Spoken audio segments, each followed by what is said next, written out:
न गोपियों को श्याम सुंदर के पास जाने देगा, न श्याम सुंदर को गोपियों के पास आने देगा। 100 वर्ष के लिए वियोग होगा। ये कथा ब्रह्म वैवर्त पुराण की है। ये कथा ब्रह्म वैवर्त पुराण की है। एक बार विरजा सखी के निकुंज में श्याम सुंदर विराजमान थे। विरह व्यथित श्री रामा आए, हमें उनके दर्शन करा दो। बोले अभी नहीं। कहा कि मेरे प्राण नहीं बचेंगे। कहा कुछ भी हो, जब तुम गोचारण में जाते हो तो हम छेड़ने जाती हैं, दिन दिन भर उनके साथ रहते हो। अब शाम होने के बाद जब हमारे कुंज में आए तो तुम क्यों आ गए छेड़छाड़ करने के लिए?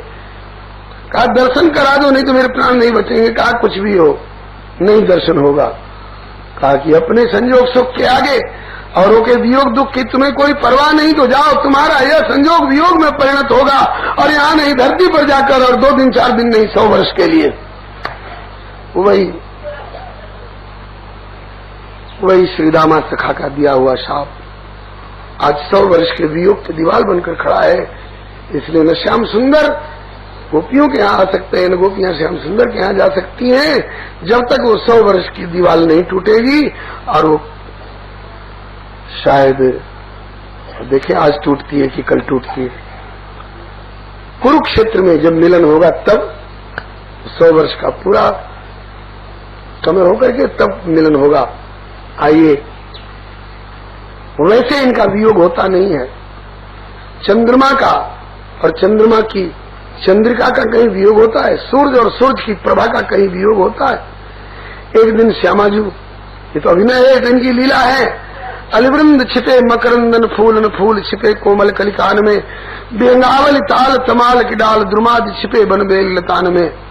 योग वियोग में गोपिन के छिपी साधना श्री राधिका की मुस्कान में, ब्रजधाम छिपा घन श्याम के लोचन और श्याम छिपे ब्रज की अखियान में। एक दिन श्यामाजू को लोगों ने देखा, बहुत प्रसन्न है। शारदीय पूर्णिमा की रात्रि थी, चंद्रमा आकाश में थे, चंद्रमा की ओर देख रही थी। खुली छत पर बैठी हुई श्री श्यामाजू बहुत प्रसन्न है। सखियों ने कहा श्यामाजू आज बहुत प्रसन्न हो? कहा कि इसलिए कि मैं और मेरे श्याम सुंदर हम दोनों एक ही जगह हैं। तो एक जगह कैसे हो? आप बरसाने में हो, द्वारका में है। कहा कि शरीर से वे द्वारका में हैं, बरसाने में है, लेकिन हम लोग आत्म स्वरूप से दोनों इस समय एक जगह हैं। कैसे?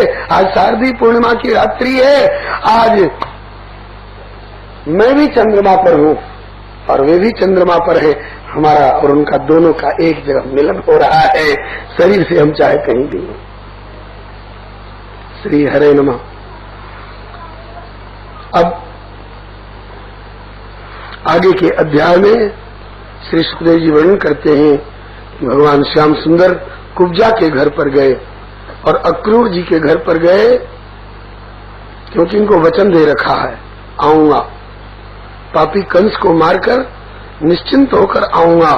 अब निश्चिंत हो गए हैं, अब दोनों के घर पर जा रहे हैं। लो, जा रहे हैं कुब्जा के घर पर अब, और बदनाम हो गई बेचारी पहले से। श्री हरे। कुब्जा के घर पर गए, कुब्जा ने खूब सेवा करी, पूजा करी और मांगा क्या? आओ शितान युग श्रेष्ठ दिनानि कच्चिन्मया और रमस सुनोत्सह त्यक्तुम संगम तेम बुरुहे क्षण दुर्भगे दमया चत। उस दुर्भगा ने ये मांगा कि कुछ दिन मेरे यहाँ रही और मुझको सुख दीजिए। इस पर श्री सुखदेव जी चिढ़ करके और कुब्जा को दुर्भगा कह रहे, दुर्भाग्यशालिनी। पूछा जाए श्री सुखदेव जी, आप जैसे परमहंस शिरोमणि के मन में भी ये भेद आ गया कैसे? उसी श्री कृष्ण से प्यार करती हैं गोपिकाएं, इनको आपने महाभागा महोदया क्यों कहा? और उसी श्री कृष्ण से प्यार करती है ये कुब्जा, इसको आपने दुर्भगा क्यों कहा? तो इसका उत्तर श्री सुखदेव जी ने ये दिया कि दोनों में अंतर है। कुब्जा की वृत्ति जो है ये प्रेम की वृत्ति नहीं, ये काम की वृत्ति है। और गोपियों की वृत्ति जो है काम की वृत्ति नहीं है, प्रेम की वृत्ति है। काम में और प्रेम में अंतर होता है। काम में और प्रेम में क्या अंतर होता है? श्री चैतन्य चरितामृतकार कहते हैं, निजेंद्रिय प्रीति इच्छा तारे बोली काम, और कृष्णेंद्रिय प्रीति इच्छा धरे प्रेम नाम। हम अपना सुख श्याम सुंदर से चाहते हैं तो हमने श्याम सुंदर को साधन बना लिया और साध्य हमारा हमको मिलने वाला सुख हो गया। तो जो अपने को सुखी करना चाहते हैं वे प्रेमी नहीं है, और अगर हैं भी प्रेमी तो उत्तम कोट के प्रेमी नहीं है, वो 3rd डिवीजन वाले प्रेमी है। इतनी बात जरूर है कि जो लोग ठाकुर से प्रेम करते ही नहीं है, जिनके कान में राम नाम कृष्ण नाम राम जन्मभूमि कृष्ण जन्मभूमि की चर्चा आ गई और कलेजे में मरोड़ उठने लग जाती है, उन अभागे भगवत विमुखों से तो ये कुब्जा बहुत अच्छी है कि अपने ही सुख के लिए सही कम से कम ठाकुर से प्यार करती तो है। अकरणात् मंद करणम श्रेय। लेकिन जब तारतम्य विचारा जाएगा तो जैसे विद्यालय से उत्तीर्ण होने वाले परीक्षार्थी और स्नातकों में उत्तम श्रेणी, मध्यम श्रेणी और कनिष्ठ श्रेणी, 1st डिवीजन, 2nd डिवीजन और 3rd डिवीजन वाली बात आती है, उसी तरह से इस प्रेम की पाठशाला में गोपियां 1st डिवीजनर हैं और द्वारकावासी 2nd डिवीजनर हैं और ये कुब्जा बेचारी जो है 3rd डिवीजनर है। इसको भक्ति शास्त्र में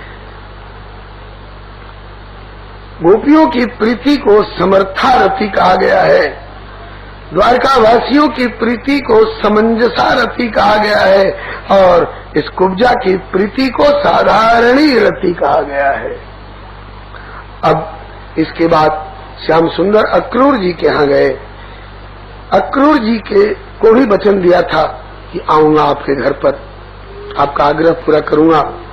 अक्रूर जी को एक बात की ग्लानि थी कि प्रेमी भक्त तो मैं हूं भगवान का, लेकिन एक बार कंस की चिट्ठी लेकर के कंस का दूत बन करके क्या गया गोकुल को, मेरे माथे पर कंस दूत अक्रूर का कलंक चढ़ गया।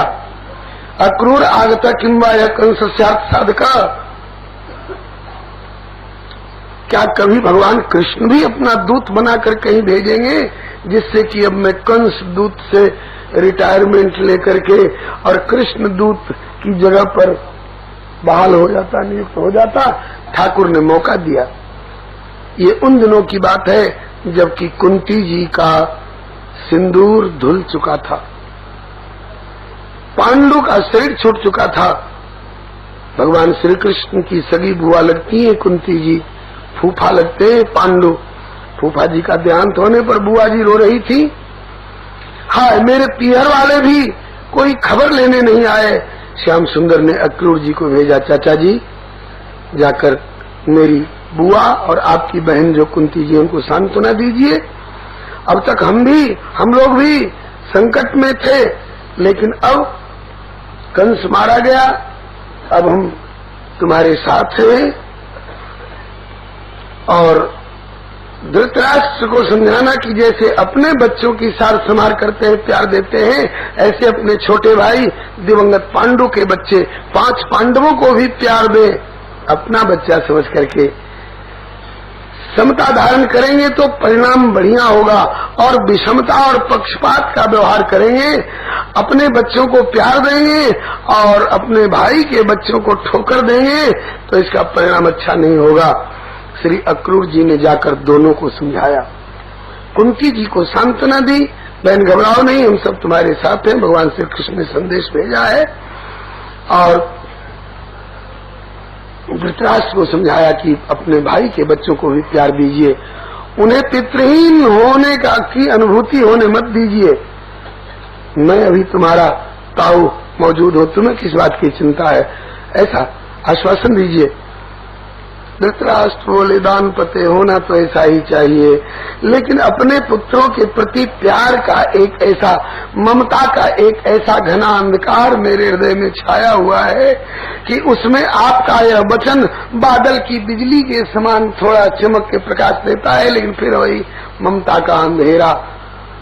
अक्रूर जी ने कहा कि भगवान का संदेश था, मैंने सुना दिया, मानोगे तो तुम्हारा और तुम्हारे पुत्रों का भला, नहीं मानोगे तो दुष्परिणाम तुम्हारे और तुम्हारे पुत्रों के सामने आएगा। विनाश काले विपरीत बुद्धि। आकर के सारा समाचार सुना दिया।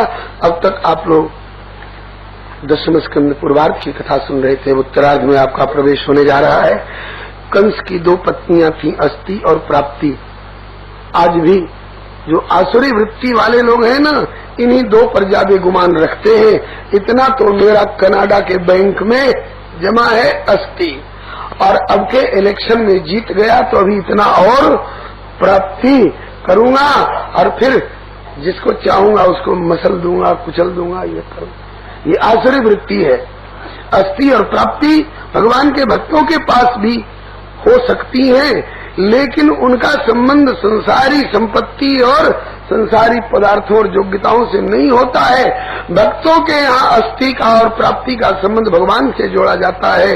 भगवान अस्ति, हरि अस्ति, बोले अस्ति, अस्ति माने है, और बोले प्राप्ति क्या करना चाहते हो? बोले प्राप्ति भी हम उन्हीं की करना चाहते हैं।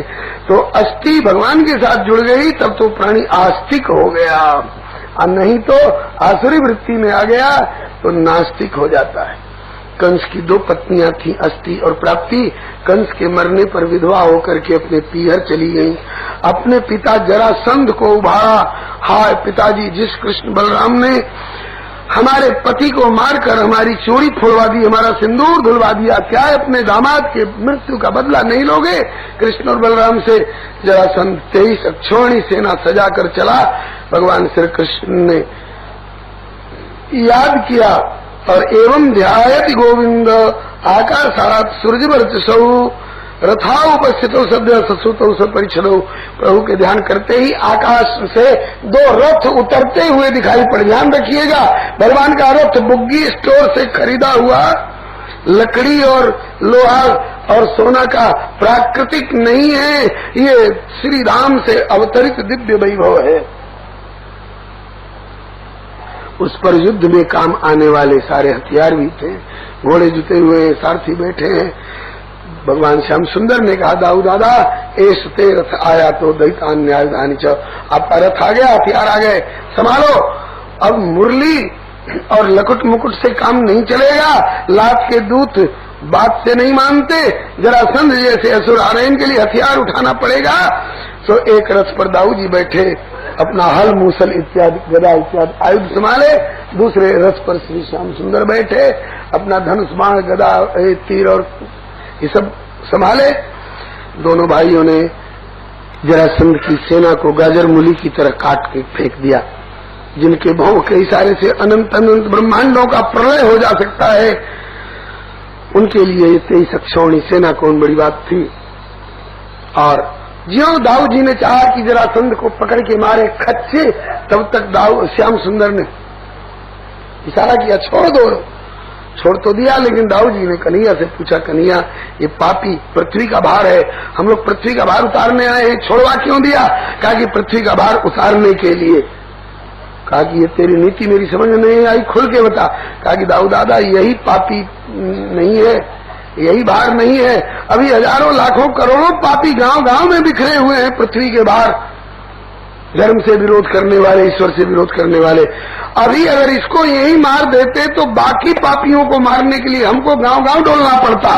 इसको इसलिए छोड़वा दिया कि यही उनको सेना के रूप में बटोर बटोर के यही लाएगा, हम लोगों को गांव गांव नहीं डोलना पड़ेगा। यही मथुरा में बैठे बैठे पापी आते जाएंगे और उनका भार उतारते जाएंगे।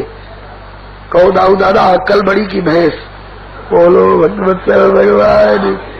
अरे भैया कन्हैया, ये तो तेरी उदारता है जो इस अवतार में मुझे बड़ा भाई बनने का गौरव दिया। मैं तो तेरा छोटा लक्ष्मण हूँ, शेष हूँ। हाँ, नीति प्रीति परमार्थ स्वार्थ को उन्हें राम समझान यथार्थ। अब तो दाऊ दादा को उपाय मालूम हो गया। 17 बार सेना ले लेकर के आया जरासंध, और सेना को खत्म करके और उसको छोड़ देते। 17वीं बार निराश हो चुका था जरासंध, अब हिम्मत नहीं। देखा कि एक चेटी बिल में जाने के लिए दाना लेकर दीवार पर चढ़ रही है, वो भी चढ़ती चढ़ती गिर जाती। गिनने लगा, हम 17 बार गिरे, ये कितनी बार गिरती है? वो भी 17 बार गिरी, तो इसे तसल्ली हो गई, अब हम दोनों बराबरी पर आ गए, जैसे हम ऐसी ये चेटी। फिर सोचा कि देखें आगे क्या होता है, हम तो हिम्मत हार बैठे। चेटी देखा कि हिम्मत नहीं हारी, 18वीं बार चढ़ती चढ़ती पहुंच गई बिल में। अरे कहा कि ये चींटी हिम्मत नहीं हारी, तो हम इतने बड़े कर्मवीर हिम्मत क्यों आ रहे? इसलिए फिर एक बार चढ़ाई करें। और अब तक तो केवल सेना और अस्त्र शस्त्र के बल पर लड़ते रहे, इस बार कुछ दैवी बल का प्रयोग करना चाहिए। पूरे राजधानी भर के पंडितों को बुलाया, पंडित जी लोग देखो कौन ग्रह का चक्कर है, हम क्यों आ रहे हैं? कोई अनुष्ठान करने से अगर हमारी जीत हो जाती हो तो करो अनुष्ठान, जिताओ हमको और लौटकर दान दक्षिणा से तुम्हारा घर भर देंगे। और अगर हार के आए इस बार तो उसी गदा से तुम लोगों की खोपड़ी चूर करेंगे। ऐसा ही होता है इन धर्मनिरपेक्षों का प्यार। आओ, जीत के आएंगे तो दान दक्षिणा देंगे और हार के आएंगे तो तुम्हारी खोपड़ी चूर करेंगे। अब उन बेचारे ब्राह्मणों की जान खतरे में, लगे अनुष्ठान करने। किसका? राहु केतु का, नवग्रह का, देवी देवताओं का। ये राहु केतु और नवग्रहों में और देवी देवताओं में कहाँ शक्ति है जो भगवान को हरा सके? भगवान श्री कृष्ण को ही मना रहे हैं वे ब्राह्मण लोग। हे प्रभु, इस बार कृपा करके हार जाओ। आप हार जाओगे तो हम लोगों की जान बच जाएगी, आप जीत जाओगे तो हम गरीबों की खोपड़ी चूर हो जाएगी। हे प्रभु, इस बार हार जाओ। हे प्रभु, इस बार कृपा करके हार जाओ। भक्तों की आर्त पुकार ठाकुर ने सुनी। बोले कि दाऊ दादा, सबके तो भागना पड़ेगा। बोले क्यों? बड़े जोर शोर से आ रहे हो। अरे कितने जोर शोर से आ रहे हो? आमंदे छत्री तनवरी समझ सकाना, कुल कलंक तेज पावर आना। सो ठाकुर जी बोले दाऊ दादा, अपने डर के मारे भागने की बात नहीं कर रहे हैं। बोले क्यों? भागने की बात तेरे मन में कैसे आई? कहा कि ब्राह्मणों को यो आश्वासन और ध्वंस दे के आ रहे हो। बताओ, उन गरीब ब्राह्मणों की खोपड़ी चूर कराने के लिए अवतार लेकर के आए हो कि निज इच्छा अवतरे प्रभु सुरमई गोद लागू, उनकी रक्षा करने के लिए? बोले रक्षा करने के लिए। तो कहा कि एक बार भागने से अगर उन गरीब ब्राह्मणों की रक्षा हो जाती है तो क्या हर्ज है भागने में? कहा कि ऐसी बात है तो कोई बात नहीं, भाग चलेंगे। लेकिन ये बता कि मथुरा की प्रजा को सताएगा, इसके लिए कुछ सोचा है? अरे दादा, सोचा नहीं है, कर चुका हूँ उपाय। क्या? बोले विश्वकर्मा जी को आज्ञा दे चुका हूँ कि समुद्र के भीतर द्वारकापुरी बनाओ और सब महल सोने के होंगे, ईंट पत्थर का कोई काम नहीं, सोने के महल। और गरुड़ जी की पीठ को आज रात भर के लिए आरक्षित कर दिया हूँ कि सारे मथुरा वासियों को सोई हुई हालत में उठा उठा करके मथुरा से द्वारका पहुंचाओ। बोलो द्वारकानाथ भगवान की। अरे कहा फिर तो ठीक है। कहा कि कल सवेरा होते होते मथुरा एकदम सूनी मिलेगी। महल तैयार हो चुके हैं द्वारका में विश्वकर्मा जी के द्वारा, और गरुड़ जी रातों रात सारे मथुरा वासियों को वहां पहुंचा देंगे। अरे फिर तो ठीक है, कोई बात नहीं।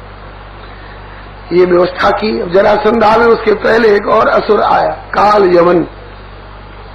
काल यवन, इसके हाथ में खुजली चल रही थी, कोई हमसे लड़ने वाला मिले। कोई नहीं मिला तो नारद जी को ललकार दिया, नारद मुझसे लड़ो। नारद बाबा बोले कि लड़ना बिल्कुल नहीं जानता बेटे। कहा कि क्या जानते हो? कहा कि लड़ाना बहुत बढ़िया जानता हूँ। कहा कि लड़ नहीं सको तो लड़ा दो किसी से, कोई लड़ने वाला ही बता दो।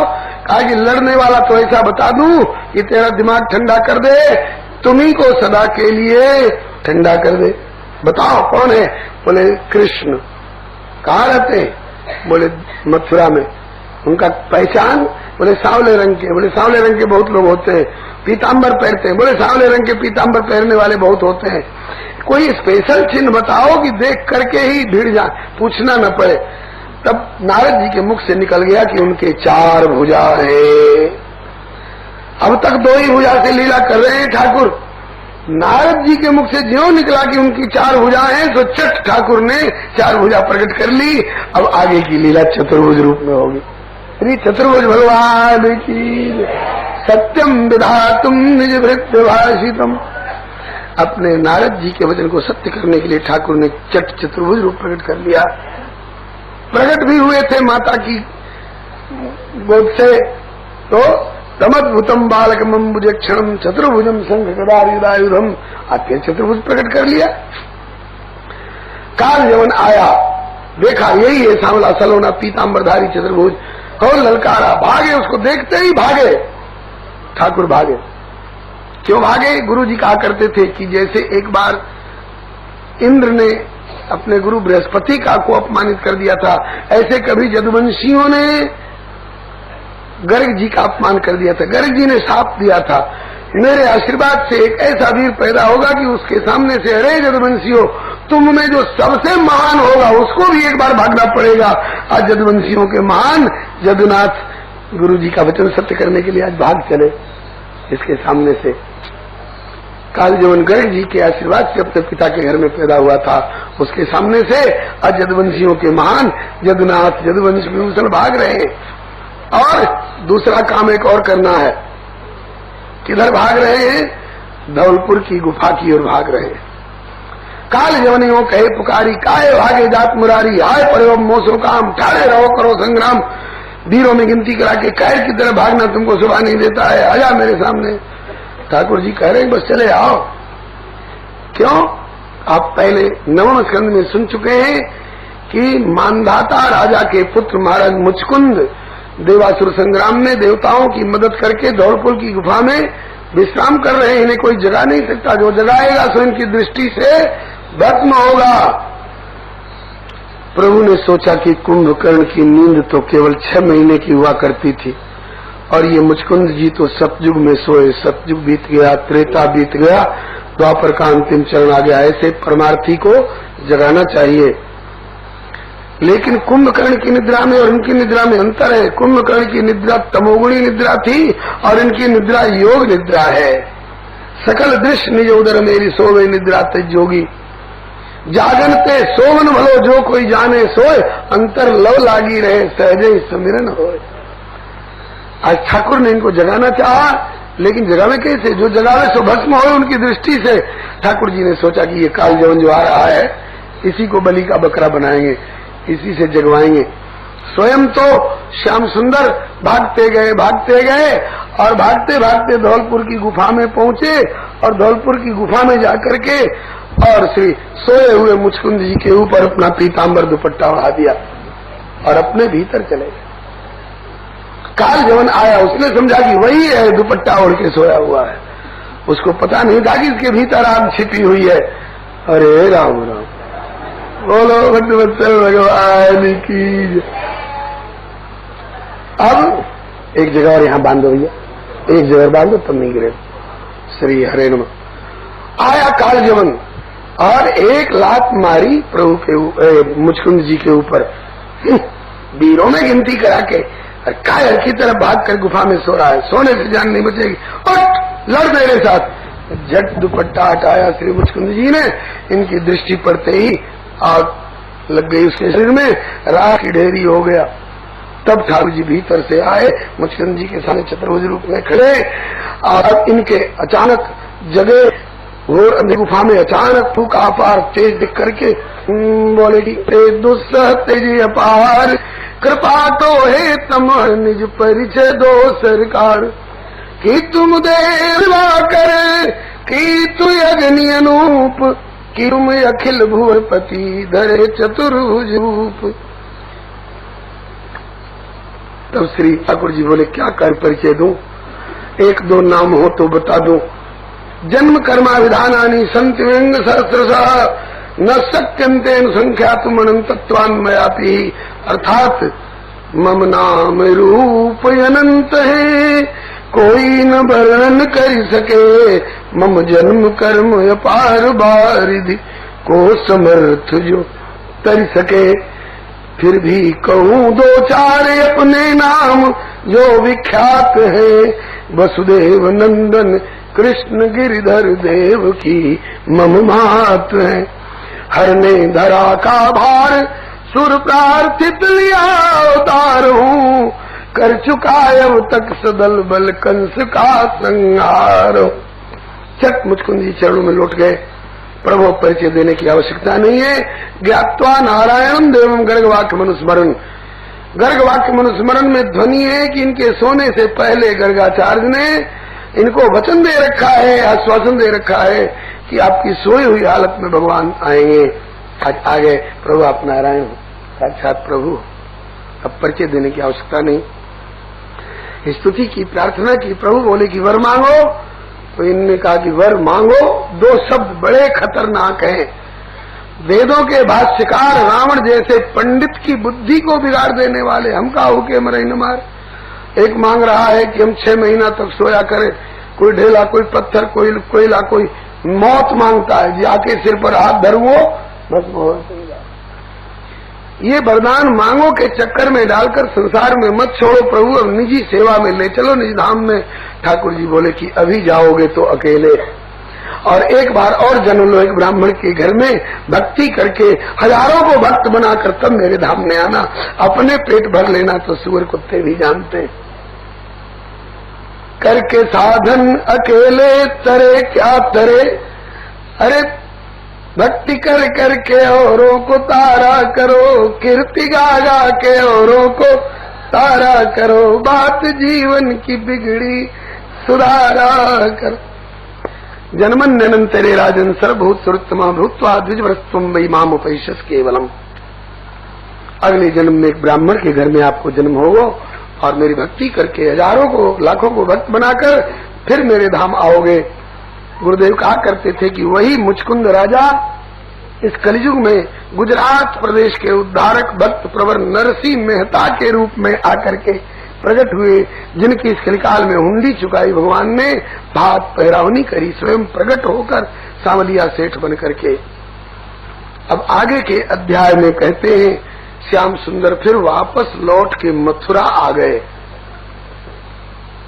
क्योंकि जरासंध के सामने से भागते हुए अपने को दिखाना था। जरासंध आया, उसको दिखाकर दोनों भाई उसके सामने से भागे। मथुरा तो सुनी हो चुकी थी, पहले ही द्वारका पहुंच चुके मथुरावासी। कृष्ण बलराम भागने लगे और जरासंध ने पीछा किया, घेर लो, पकड़ लो। भागते भागते ये आनर्त देश में पहुंचे और प्रवर्षण पर्वत पर चढ़ गए दोनों भैया। ये प्रवर्षण पर्वत पूर्व अवतार का परिचित पर्वत है। सुग्रीव को राजगद्दी देने के बाद तब सुग्रीव भवन फिर आए, राम प्रवर्षण गिरि पर छाए। पुराना परिचित पर्वत था, वहीं पर चढ़ गए। इधर जरासंध ने कहा वीरो पता लगाने की कोई जरूरत नहीं, चारों ओर से घेर लो, आग लगा दो, दोनों जल जाएंगे। घेर लिया, आग लगा दिया और मान लिया कि दोनों जल गए और ये चल दिया। और भगवान श्री कृष्ण बलराम ने वर्षा करके और आग बुझा ली। इसी यात्रा में श्री सुखदेव जी कहते हैं कि हे परीक्षित, मैं तुमको पहले बता चुका हूं कि बलराम जी का विवाह सूर्यवंशी राजा ककुदमी की बेटी रेवती के साथ हुआ था। आनर्ताधिपति श्रीमान रैवतो रेवतीम सुताम ब्रह्मा चोदित अपराधात बलायत पुरोदितम। हमारे हिंदू सनातन संस्कृति में बड़े भाई का विवाह पहले होता है, छोटे भाई का विवाह बाद में। द्वारकाधीश का विवाह बाद में होगा, पहले दाऊद दादा का विवाह, इसके बाद भगवान श्री कृष्ण भी श्री हरे नमः या किसी के ऊपर डंडा न गिर पड़े। आप लोग और आगे बढ़िया। अब हम एक श्लोकी भागवत बाँच देंगे।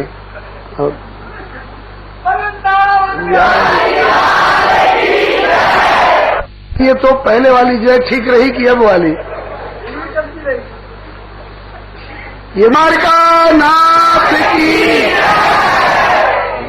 द्वारका नाथ।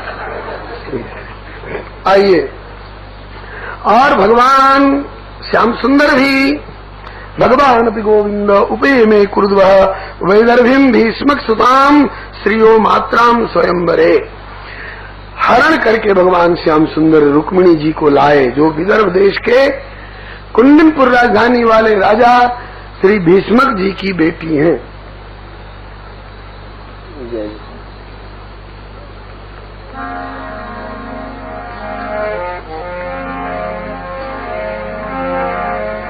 श्री कृष्ण गोविंद मुरारे, हे नाथ नारायण वासुदेव,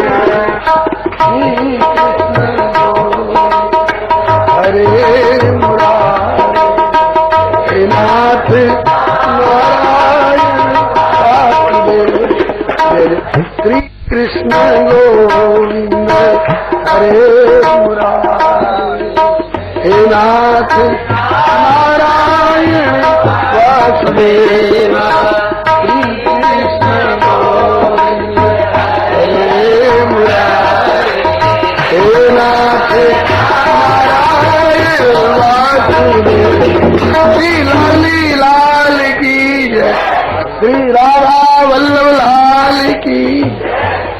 बंधुओं, श्री राधा वल्लभ लाल जी ने अपना प्यार भेजा है इस पटुका के रूप में और प्रसाद के रूप में। बड़ी कृपा। जय जय सरकार। वासुदेव श्री कृष्ण गोविंद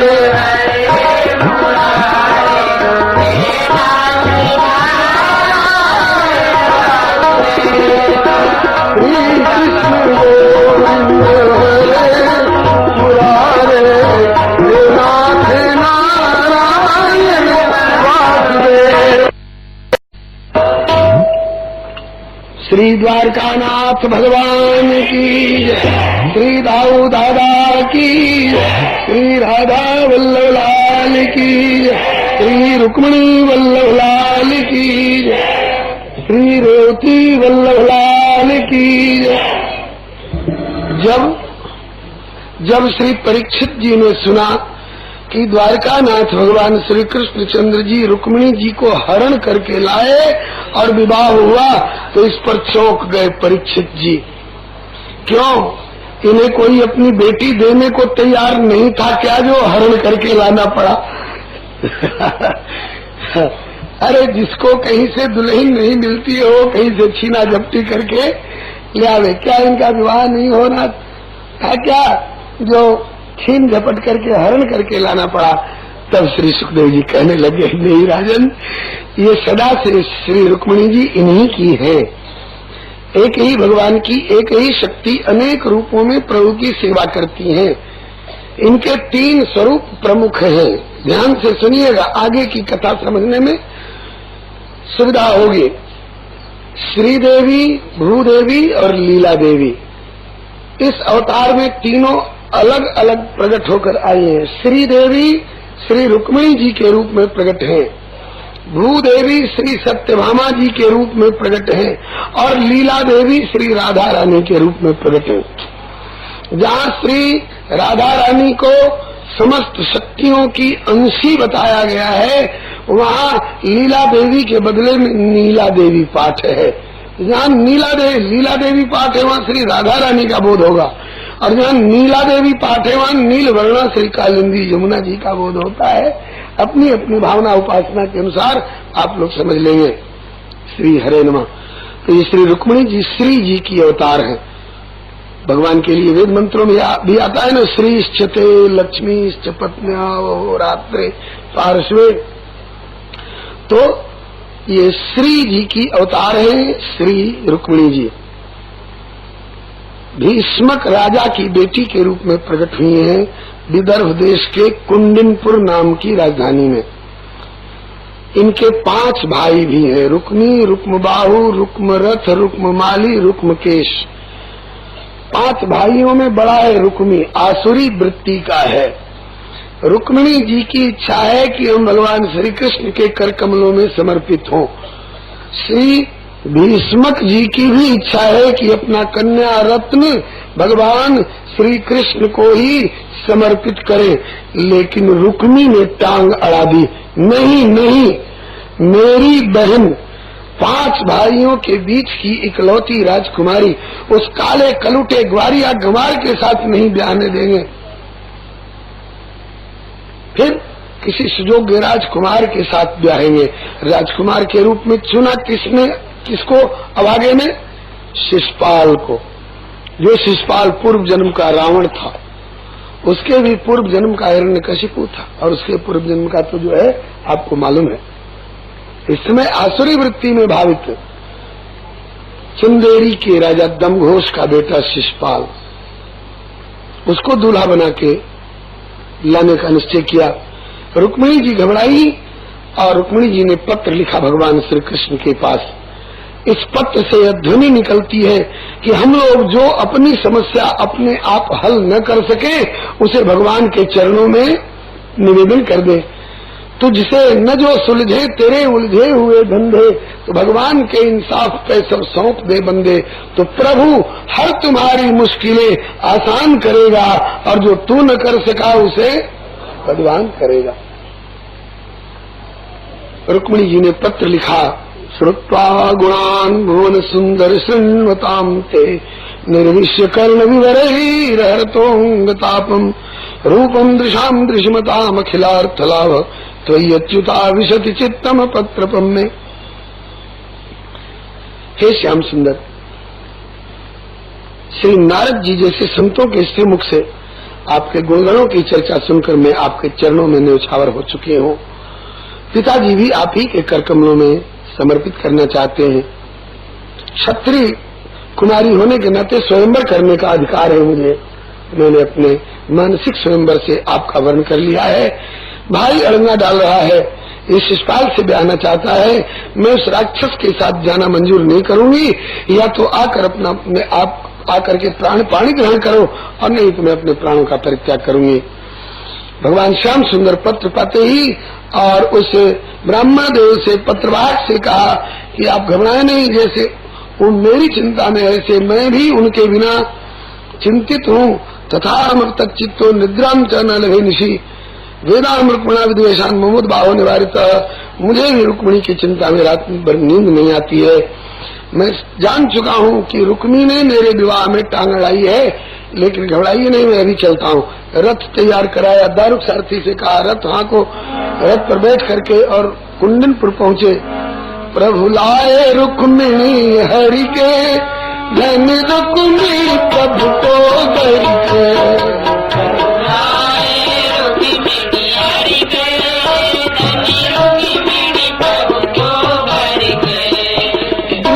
कुंडनपुर से आयो एक प्रेम पत्रिका लायो।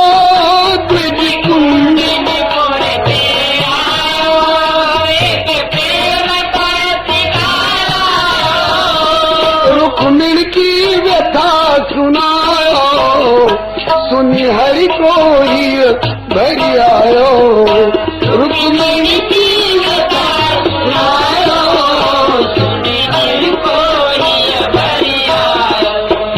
प्रभु चले प्रेम में भरी के धनी रुक्मिणी प्रभु को भरी के।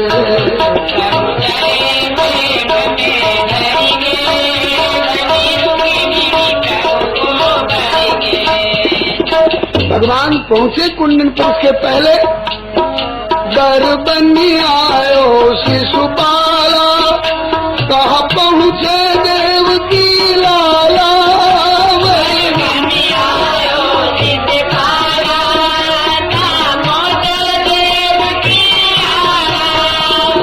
कुंडनपुर के भूपाला नृप भीष्मक भय निहाला।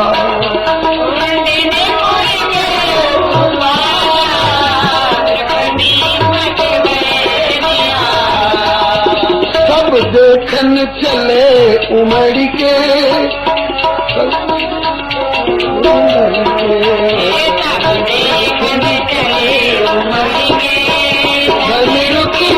प्रभु को प्रभु ने कुंडनपुर में पहुंचकर सूचना दी रुक्मिणी जी को कि आप निश्चिंत हो जाए, मैं आ गया हूँ, मैं ही आपका पानी ग्रहण करूंगा। भीष्मक जी को सूचना दी कि मैं आ चुका हूँ और आपका मनोरथ पूर्ण होगा, मैं ही आपकी कन्या का पानी ग्रहण करूंगा। श्री भीष्मक जी आके चुपके मिले, बोले कि प्रभु मैं तो आप ही को कन्यादान करना चाहता था। प्रभु ने कहा कि जो आप चाहते हो वही होगा।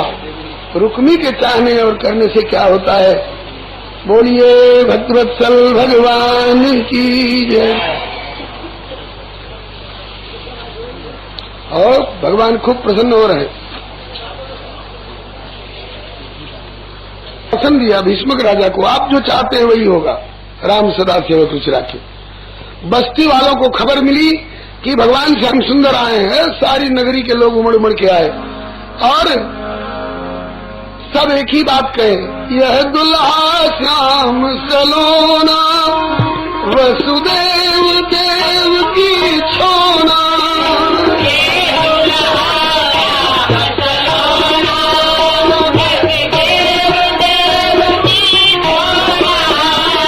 लाके अंग अंग में कोना, बर ऐसो भयो न होना।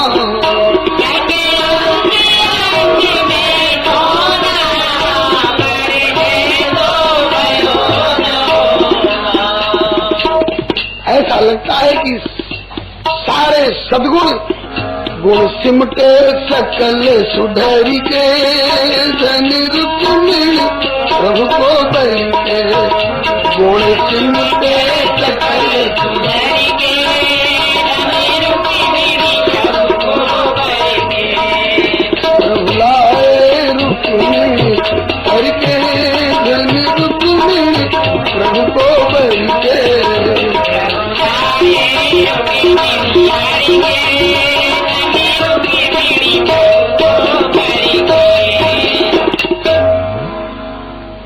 सब पुर नर नारी मनावे, रुक्मिणी कृष्ण बर पावे, सब पुर नर नारी मनावे, रुक्मिणी कृष्ण बर पावे, निज इष्ट देव को ध्यावे, शुभ सगुन पाए हर गावे,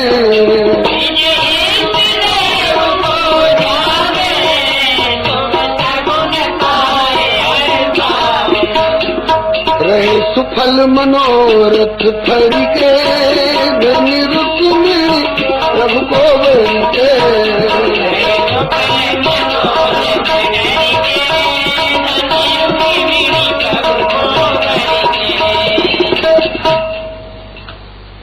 उधर श्री रुक्मिणी जी ने प्रभु को सूचित कर रखा था कि जैसे श्री रामावतार में मैं गिरजा पूजन करने गई, आप गुरु जी की तरफ से फूल लेने आए, ऐसे ही इस अवतार में भी मैं गांव के बाहर अंबिका पूजन के लिए जाऊंगी, आप रथ लेकर आना, मैं पूजन करके बाहर निकलूंगी, अपना हाथ ऊपर कर दूंगी, आप मेरा हाथ पकड़ के रथ पर खींच लीजिएगा।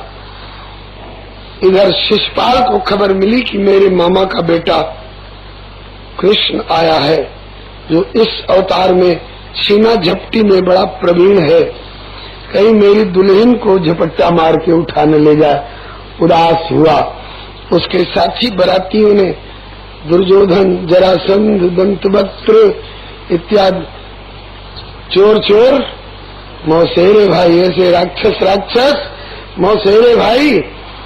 तो इन्होंने कहा कि अरे वीर होकर के ऐसे उदास क्यों हो रहे, हम लोग कह रहे थे तुम्हारी दुल्हन को कौन ले जा सकता है। और उधर जब श्री रुक्मिणी जी ने जाकर देवी जी का पूजन करके और जब बाहर निकली, नमस्ये त्वाम्बिके भिक्षुम सुसंतानुजुताम शिवाम भूयात् पतिर्मे भगवान कृष्ण तत् अनुमोदताम। ज्यों बाहर निकली ऐसा वर मांग करके तो हाथ ऊपर उठाया, ठाकुर ने हाथ पकड़ कर रथ पर बिठा लिया और चल दिए। हल्ला मचा। असुरों का मान कर मर्दन दुल्हन ले चले जनार्दन।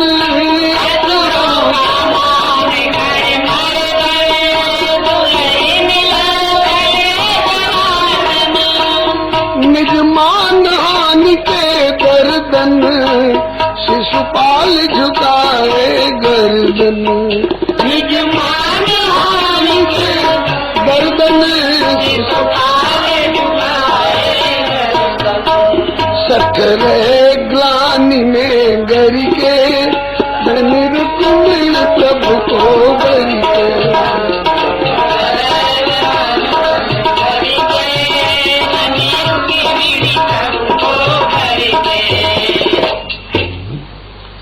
भगवान श्री कृष्ण दुल्हन ले गए।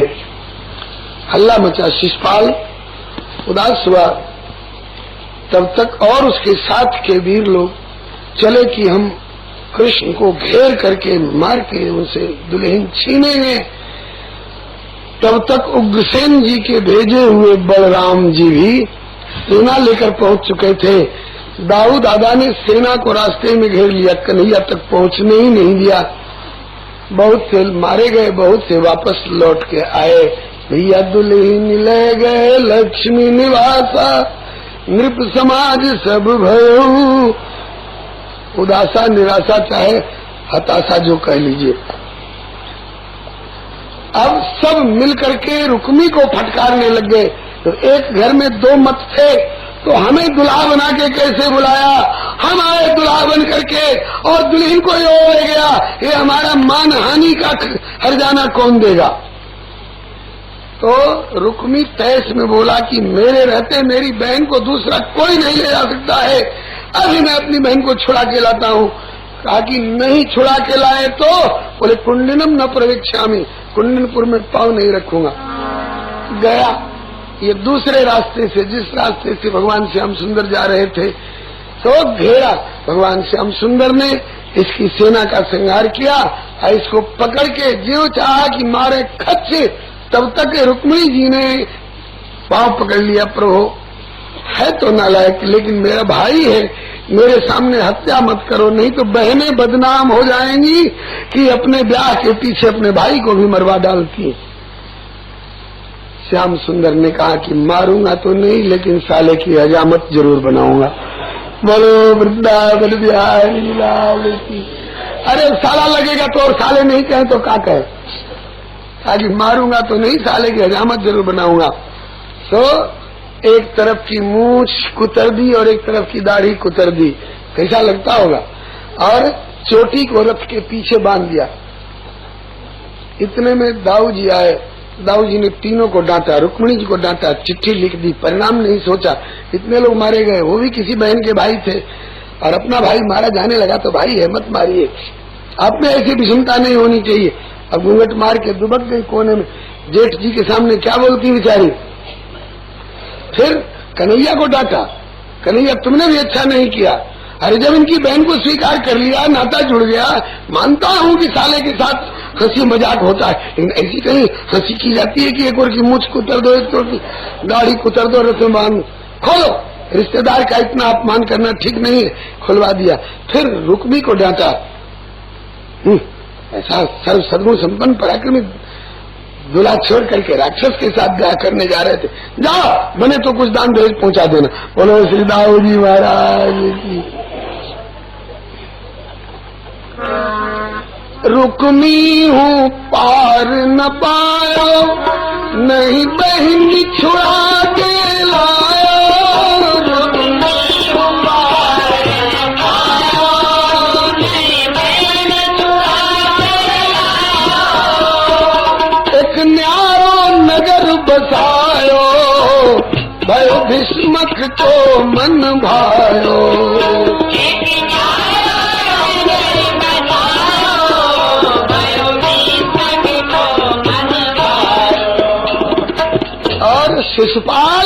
शिशुपाल चलो जरी बरी के, धनी रुक्मी सब को बैठे।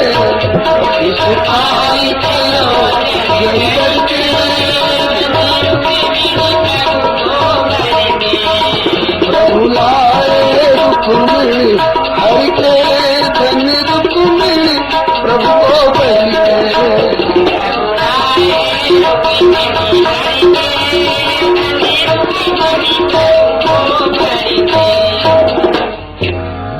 श्री द्वारकानाथ भगवान की।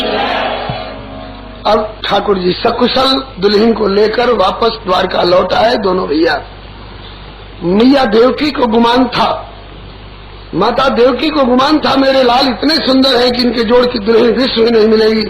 लेकिन जब रुक्मिणी जी का मुख देखा तो दंग रह गई, ताकि मेरे लाल से भी अधिक सुंदरी दुल्हन मिली है।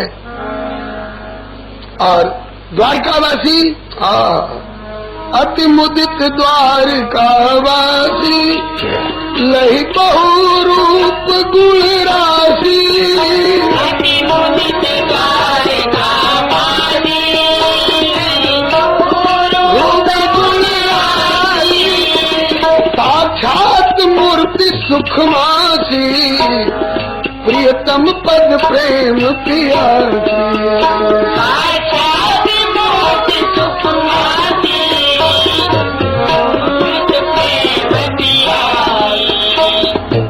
जो देखे रुक्मिणी जी को एक ही बात कहें, बहू क्या है साहब, लगता है कि मानो आई है रमा उतर के, धनी रुक्मिणी प्रभु को मानो आई है रमा उतर के।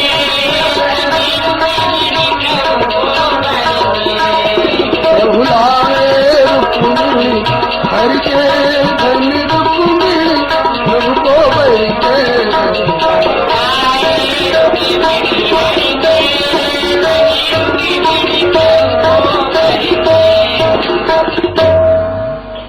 फिर धूमधाम से विवाह हुआ। जोड़ी बड़ी सुंदर लग रही है। बरसावर दुल्हन गोरी, बादल बिजली सी जोड़ी। बरसावर दुल्हन गोरी, बादल बिजली सी जोड़ी। दो नित्य किशोर किशोरी, मानो छवि श्रृंगार एक ठोरी।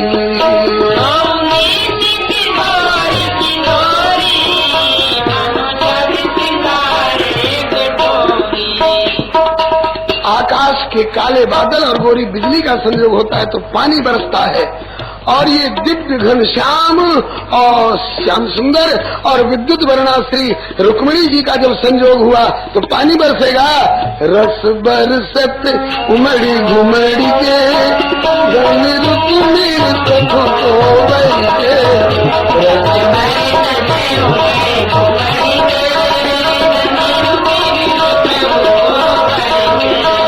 प्रभु लाए रुक्मिणी हरि के, धन रुक्मिणी प्रभु को बरी के।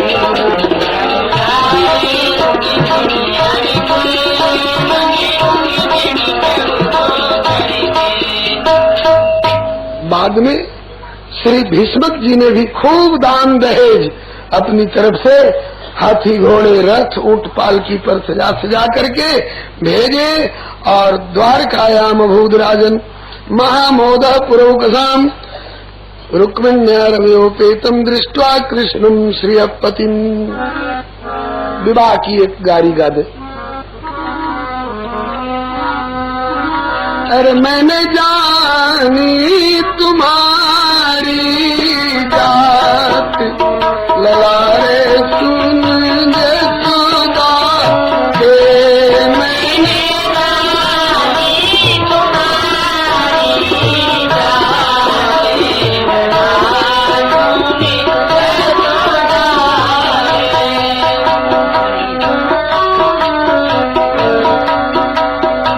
मथुरा में तेने जन्म लियो है, सुन लाला गिरधारी।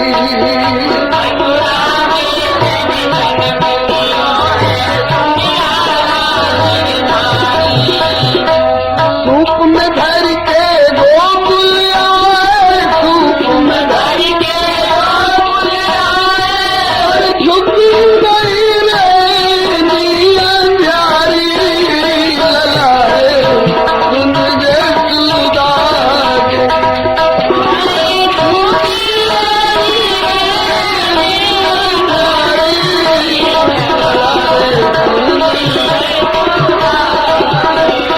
मैंने जानी तुम्हारी जात, ललाए सुन जसोदा के।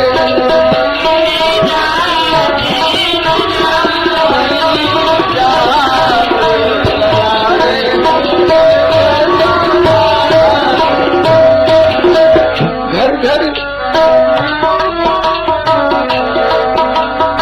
हम ही छुड़ाए जब उखल बांधे जसमती महतारी।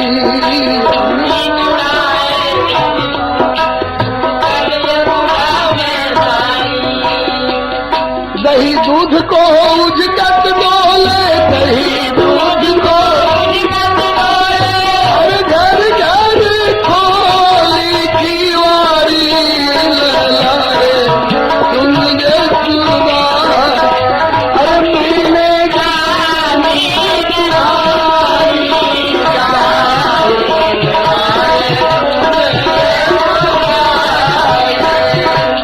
मैं जानी है बात सांवरे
हरे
लाली लाल की जय, श्री रुक्मिणी वल्लभ लाल की जय, श्री राधा वल्लभ लाल की जय, श्री रेवती वल्लभ लाल की जय, श्री जानकी वल्लभ लाल की जय, श्री कमला वल्लभ लाल की, श्री गिरिजा वल्लभ लाल की जय, श्री हनुमंत लाल की जय, श्री सद्गुरु कृपाल की जय, श्री श्रीमद्भागवत महापुराण की जय, इनके समस्त परिकर की जय, श्री वेदव्यास भगवान की जय, श्री सुखदेव जी महाराज की जय, श्री परीक्षित जी महाराज की जय, श्री सूत जी सनकादिक जी महाराज की जय, श्री मैत्रेय जी श्री विदुर जी महाराज की जय, अपने अपने श्री गुरु गोविंद की जय, श्री सर्वसंत वैष्णव भगवान की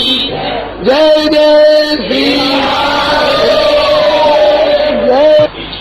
श्री हरि शरण मम श्री हरि गुरु वैष्णव चरण कमले नमः। ओम नमः परमहंसा स्वादित चरण कमल चिन्ह करंदाय भक्त जनमानस निवासाय श्री रामचंद्राय विश्व सर्ग विसर्गादि नवलक्षण लक्षितम् श्री कृष्णाख्यम परम धाम जगद्धाम नमामि तत् वागीशायस्य वदने लक्ष्मीर्यस्य च वक्षसि यस्यास्ते हृदये संवित्तं नृसिंहं भजे श्रीरामं रामभक्तिं च रामभक्तिं वाक्काय मनसा प्रेम प्रणमामि पुनः पुनः।